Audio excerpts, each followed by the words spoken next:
Gibbo presents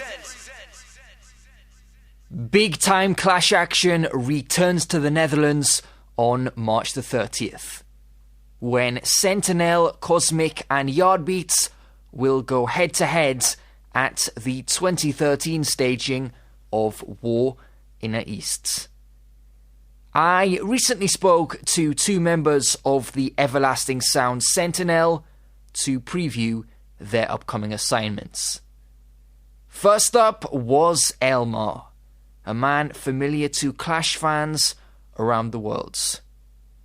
I started by asking him why he has decided to take a step back from the limelight to manage and coordinate bookings for Sentinel. Alright. Let's say it like that. We call ourselves the Everlasting Sound, right? As you might know. And in order to keep it everlasting, you have to pay respect and consider the signs of the times. And it would be short-sighted to keep the music thing to myself only and attach it to me alone, and me being the only one who can push it into the future. That would be really short-sighted, right?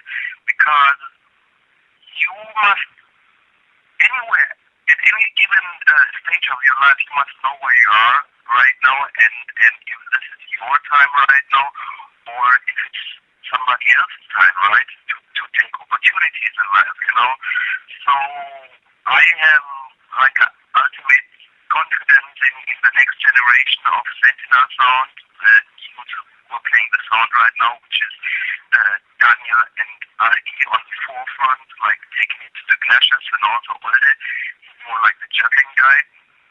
And it only makes sense to pass it on to the next generation because, and for me personally, I had my time already with that. I played 5 world clashes and I shared the stage with those icons like Mighty Crown, Quincy and Matron, Brakat, not only a single time but many times already. So there are always new challenges in life that come up to you. This is the case with me too, So it's only natural to pass it on, and to keep the thing going. Also, the music itself, it's progressing. So the sound systems have to progress too, It will be, there must be a progress, there's no stopping, So this is what we do, and it's also natural that I take myself a bit into the background, Nadia managing the sound, doing bookings, juggling.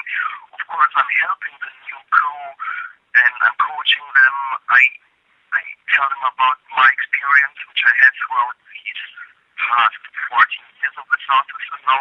I try to pass it on to them, and I will be there in the background for them always, of course, And it fills my heart with joy to see my sound, which is my baby, like the biggest project and the biggest, a lot of passion I put into it throughout the years, to see it going on and rejuvenating, and other people, like, which I put faith in, like having,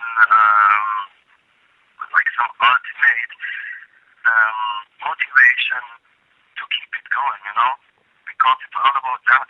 Nothing beats passion and ambition of somebody who's willing to leave a mark in history.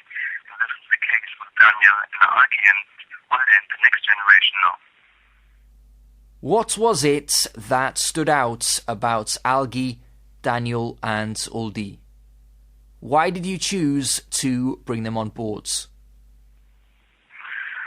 Okay, because, well, Daniel is a wicked selector, he's like a machine. He knows how to control the thing, and also he's not only like, he knows to read the crowd and to play according to the crowd, and also he made a big progress in like considering the opportunity and the possibilities to work with the indie on the sound too, because it gives a whole new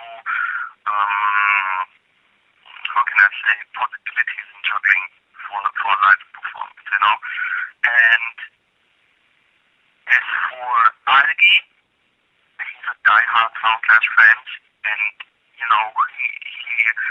he is coming from where actually I come from the past. He's been listening to Soundclash a lot more than I recently, and he's a fan, so he knows what he's talking about. That is of utmost importance to it. You must have somebody, a character in there to stand up to what he's saying.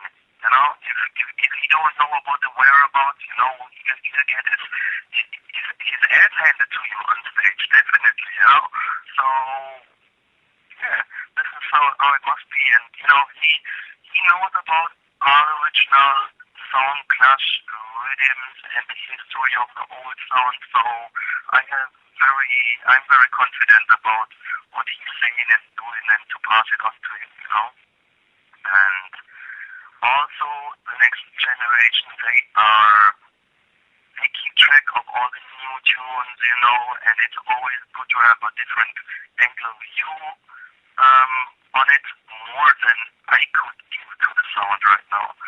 And Olde, he's a wicked MC. He's more like the juggling guy and party guy, to boss the dance. And so, yeah, this is the setup right now, and we are really happy to work with these three guys right now, and are also very glad that they really identify with the sound to the maximum right now. Identify with the sound. Had you been keeping an eye on each of them for a while prior to officially asking them to join?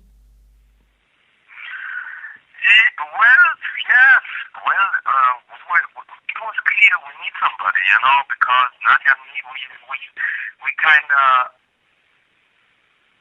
passed on the spotlight already years before to Meska and Shotta Paul. And then as it all split up, it was clear that we need somebody else, so we were on the lookout, yeah, of course. And Daniel, he played with his old sound system higher level, and we knew him for years and years already, and Allgi had a sound system called Fire, and yeah, we were watching them and seeing what they're doing, and it was impressive, Same with Olde, his old sound was called Kosmik sound, so we just picked the best. That's it. As you mentioned there, in the not-too-distant past, you took on two new recruits, Meska and Shotta Paul, who are no longer a part of the Sounds. Because of the way things ended with them, were you in any way reluctant to take on any more new members? Well, there was a necessity to do so it was clear to us. Maybe we did talk more about the setup which we are going into, and so everybody really knew 100% what they were dealing with. But to answer the question, no, we were not afraid. Are you able to comment on why Shotta Paul and Meska left Sentinel? Well, Nadia and me decided that we would not talk about that in the public, just because, certain things happened on their side which we did not know about, and it was some progress we did behind our backs, and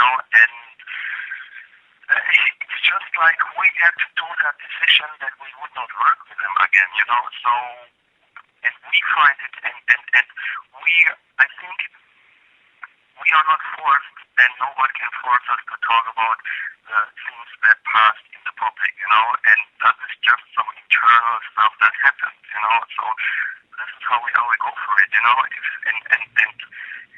yes, we had them leaving the Sound, but we will not be the one who will really expose it to the public about what happened, because these very internal thing, you know. We don't like that. We don't need to shoot after them, you know. So it just did not work out. Wrong things happened, probably from both sides, and well, we just called it a day and have to face the future right now, you know. Did you feel let down and disappointed when they left? Well, it was not. It was not to. How can I put this? You know, the things that happened forced us to have them leave the sound. So it was not their decision. But the things that happened, you know, there was no base of trust to each other after what happened, you know. So we don't have a choice, you know. Yes, of course, I was disappointed in everything like that. After the years we built up everything, you know. Yes, of course. It's a sad thing, and it was not planned like this. But certain things in life, you know, you just have to deal with it, even if it's mush up a lot of things that have been built together in the past, you know, sadly enough. There is a big sound clash on the horizon.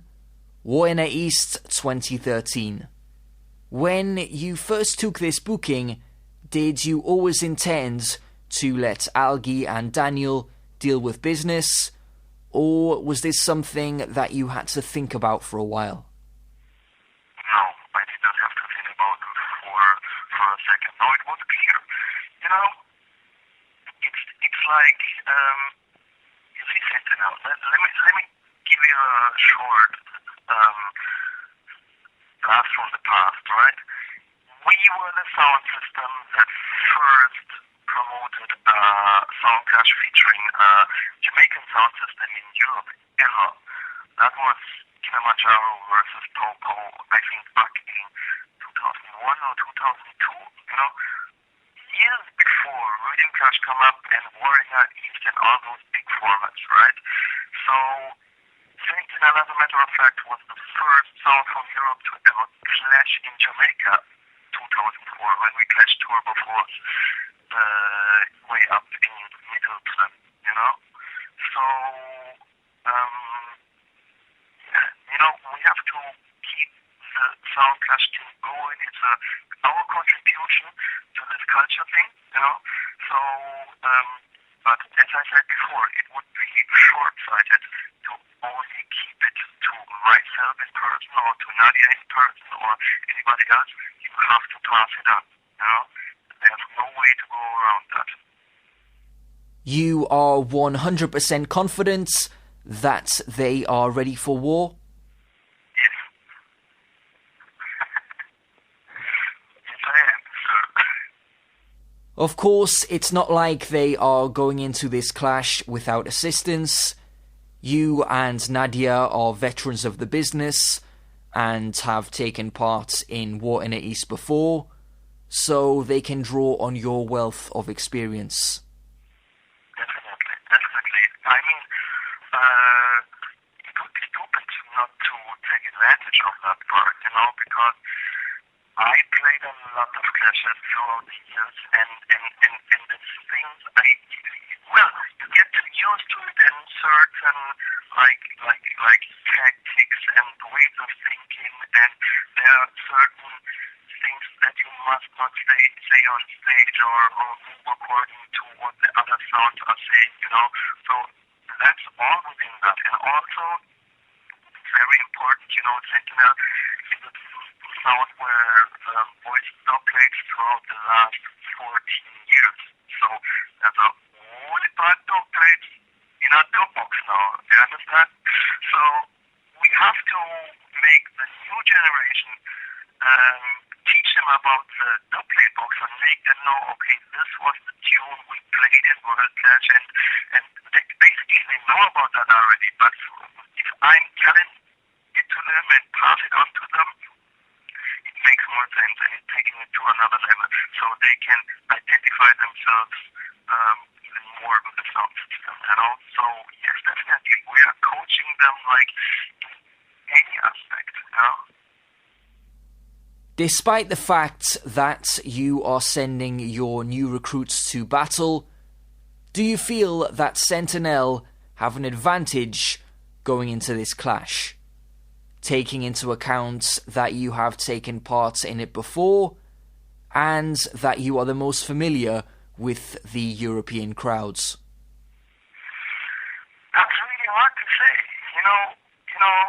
Like it often comes as an advantage, like being the underdog sound. But still, the name Sentinel is not the underdog again, But the new members, like world is watching it right now, and the world is looking what they will be looking, what they are doing, and how they can handle the sound system. So yeah, that might come in handy definitely. Yeah? So yeah, we will see what will be. Yardbeats have ventured to Europe before. In 2011, they came to Berlin and defeated City Lock. Did you attend this clash? No. To be true, I did not really follow the sound clash movement that much the recent years. That's also, and I am well aware of it, So again, it would be short-sighted to have everything depend on my decision and my ways of thinking, So it's a team thing with the new generation now, with Daniel, especially Allgi, he knows about all that. He's been listening and getting into all these clashes a lot, So probably they know more than I about what's going on and what's hot and what's not, and about how the same thing with Kosmik sound, So it only makes sense to have them prepare for the clash. As this clash takes place in Europe, the majority of the people who attend it will be European. Will they all be supporting Sentinel, as you are the only European sound involved? Not necessarily, no, I don't think that. What's the part that I like about the sound clash culture that's taking place in Europe is that people really want to request some originality from the sound system. Also, I'm very kind of proud of how those European sounds like Supersonic and also Sentinel, all the recent years, we brought breath of fresh air into the sound system thing, like the way how we brought up old rhythms again, voice jugglings on them, have a juggling sequel on certain old school rhythms, brought back a lot of old time rhythms where people tend to forget about, and also bring back artists, that were not common to the US, Canada, or UK sound systems. So I have to say I'm proud of that, and there's a lot of originality into it, and so basically I like that fact, but I don't think for us it's really an advantage to play in Europe. Are you looking to take any more clash dates for 2013? Well, if there are decent offers, yeah, why not? Well, basically, Allgi and Daniel have to decide about that part, Well, we will see how the war and East work, and then move on from there, of course. But yeah, we are open. Anything can happen. Yes. Lastly, tell everyone what else Sentinel will be up to over the coming weeks and months. Where can we catch you playing? Okay, yeah, you see, in the next 2 weeks' time, we have two shows I'm really looking forward to, and we team up with Dennis from Southrockers, from the US, Southrockers, and it will be kind of collaboration juggling with them, Sentinel and South August. We're having two shows, one in Wuppertal and one in Biel. And there will, I will be curious how it works out, and we made some preparation for that already. And it's like he's bringing his own style and ways to approach the music thing into it, and we put ours through that. So it will be an interesting mixture, definitely. Then in April we have our anniversary tour with Supersonic again. You know, all throughout the last 10 years, I think, we celebrated our anniversary together with Supersonic, and we will have 4 shows all over Germany, and looking forward to that. And then, of course, well, the festival season is about to begin then, and, well, we will be playing Reggae Jam, Summer Jam, a lot of war festivals all over, and it's always kind of different to play for a festival crowd, you know, than have a club show, but it's a different thing to play, and what it has. I'm really looking forward to it. You know, Summer Jam, we always come up with some special effects to it, you know, and to entertain the people on a different level, so people can be curious and what will have for them this year. One more thing I need to ask you. Am I right in thinking that you were recently on a German children's TV program? Well, it's a classic program. It has been there for almost 15 years or so, I think. It's called Tiger and Pink Club, you know? And, yeah, it was a big thing for us. It gave us huge exposure. It's not like some private TV station or something like that. It's a real, like, official public first program coming like BBC over your side, you know, and you hardly, in these media, you hardly hear or see anything about dance or sound system culture or something like that. So we were the first sound system to go that far and to present us in public TV, and yeah, it was fun. You know, also Nadia, she told people a lot about her activities for the Help Jamaica organization, which she is chairwoman, like that, yeah. And yeah, it was really good, and the feedback we got all over Europe and Germany for that was overwhelming. Thanks a lot, Elmar. I will see you in Enschede. Looking forward to see you, Gibbo, and thanks for the interview, and well, we will see each other in Enschede then. Looking forward for you. Thank you. I then spoke to one of the new members of the Sentinel team, Allgi, who will be their MC in Enschede. I started by asking him to tell me about his musical career prior to joining Sentinel. Okay, I come from the countryside of Bavaria. This is a village consisting about 800 people.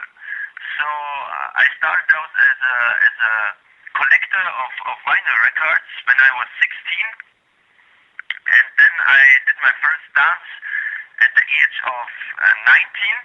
And at that time I was around as a solo selector, DJ Allgi.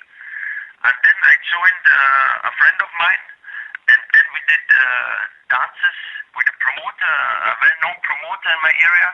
And the first dance was with BSR back in 2008. And the song that I used to play before Sentinel was called Asha Fire, which is a mixture of Patois and my Bavarian dialect, which means like, do you have a lighter?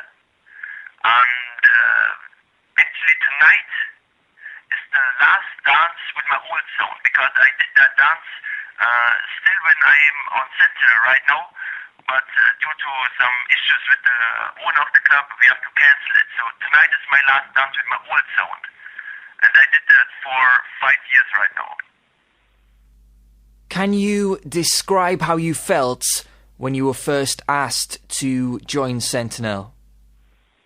I felt great, but it was not like Elmar called me and said, you want to be part of Sentinel? He said, you want to play warm-up with your old son, with Asha Fire on Kingston Hot Party, which is Sentinel's residency in Stuttgart. And I was doing the warm-up for a baby sham dance. And then I felt a little vibe with Elmar and the rest of the crew, Nadia and Olde. And then from that time on, they called me from time to time to join some shows in my area. And then in July last year, I became an official selector of Sentinel. The first appearance on Sentinel officially was at Summer Jam last year. Were you looking to get recruited by a big-time sound such as Sentinel, or were you happy playing Asha Fire?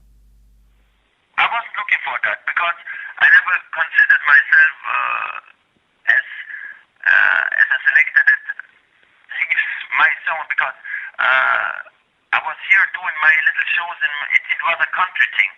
I just played in bigger cities from time to time, and due to some audios, Elmar contacted me. But before that, I never considered me as a part of another zone. But it was the vibe. It was the vibe. I had a good vibe with Elmar and the rest of the crew, and then it just worked. What does it mean to you to be part of Sentinel? It must be a great honour and privilege.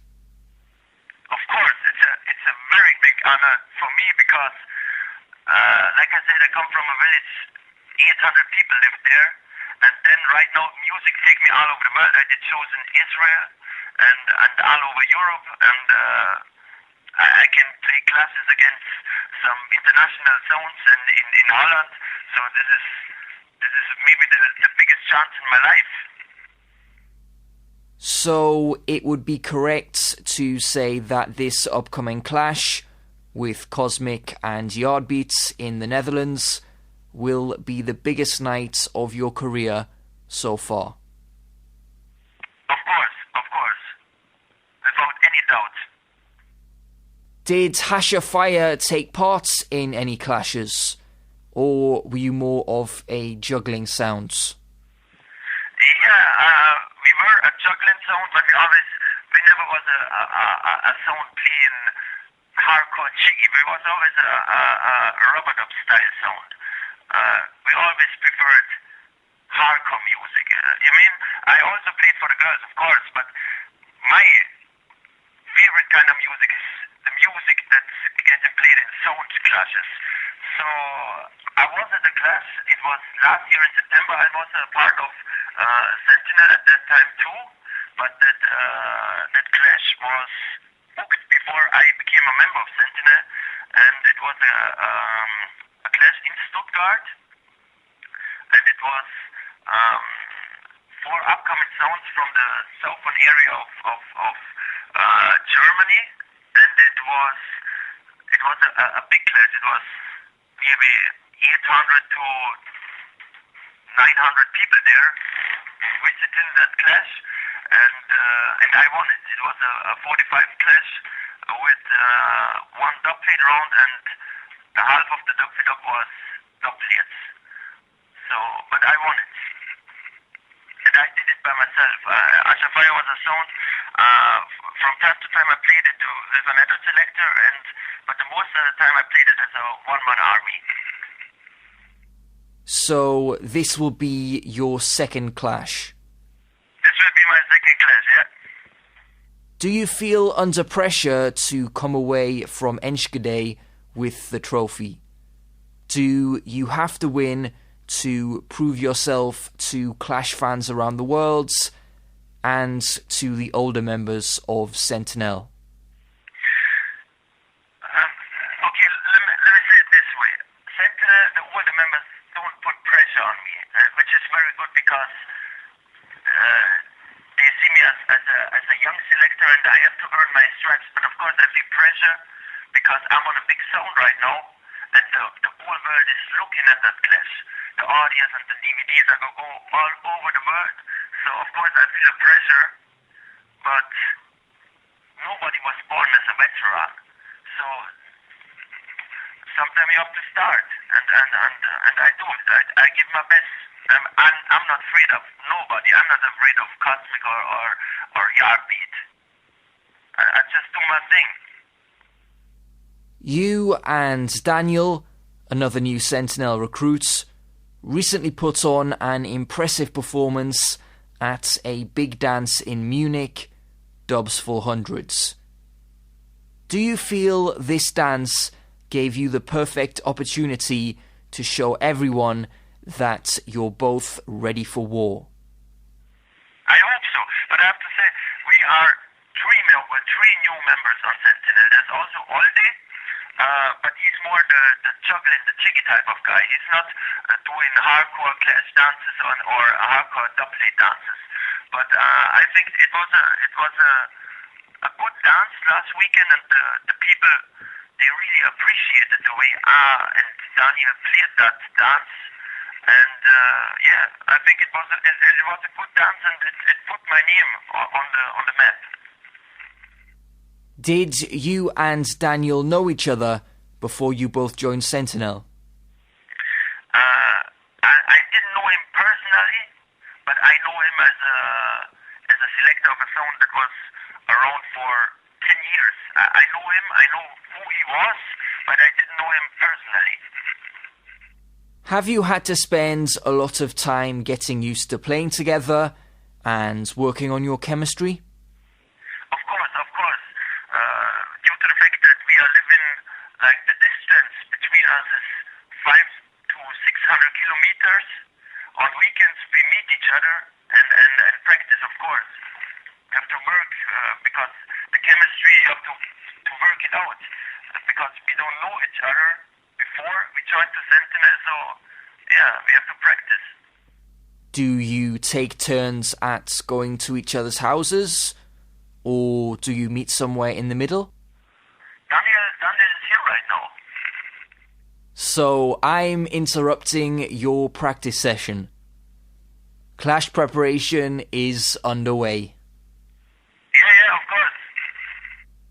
Have you been doing your homework on the two sounds you'll be going up against on March 30th? Will they cause you any problems? I did my research, because you always have to know your enemies. Of course, this is a war, and you have to know what's the ammunition and the weapons of the other side of your enemy, of course. But like I said, I'm not afraid of them. Because I might be young, and some might say I'm unexperienced, but I know I'm very talented, and I play on a big machine, so I'm not afraid. So you've been listening to audio of clashes that they took part in? Of course. This is 2013, the World Wide Web, you can get anything, so of course. And I'm sure the other sounds listening to Sentinel audios up and down too. That's how it goes. They can listen to plenty of audio of Sentinel clashing, but not you and Daniel. Yeah, that might maybe good for us, because they don't know how we play. They might know our doublets or parts of it, but the way how we play, they can't know that way. That might be very good for us. The element of surprise. Have you been to any of the previous editions of War in the East? Yeah, I was there at the Mighty Crown and Supersonic Dance. Did you come away from the clash thinking, that's a stage I need to be playing on one day? Of course. War in the East. Right now, there's no rhythm clash no more, so War in the East is the biggest clash on mainland Europe, of course. And I always wanted to be on that stage, of course. As a soundman, you want to be on the biggest clash in your area, of course. It would be accurate to describe this clash as highly anticipated. This can't come quick enough for the German Clash fans? I think so, yeah.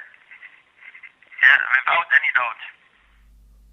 What tips or advice have Elmar and Nadia given you for the big night? I can say that on the interview because this is a secret. This is sound system secret of Sentinel. But they gave me some knowledge, of course. Emma Warlord from 1901 and Nadia, of course, too. I understand you can't give away the game plan, but have they given you more general advice, like stay calm, or have they actually gone into detailed strategy with you? Both, of course. Emma is helping us with the planning and the tactics of the war, of course. He's the owner. And you couldn't really find anyone better to learn from? No. There's no better person to learn sound class from than Elmar and Nadia. Lastly, tell me and everyone listening what to expect on March 30th. We're gonna kill everything. We're gonna kill everybody. I'm not afraid of none of them. And maybe some people say, yeah, they're too unexperienced and this and that and ray. But remember me tell you, we are well prepared for that class. I'm not afraid of them. I'm not afraid of nothing. We're gonna kill everything in that war. Thanks a lot, Allgi. It's been a pleasure talking to you. Best of luck at War in the East. May the best sound win. Gibbo.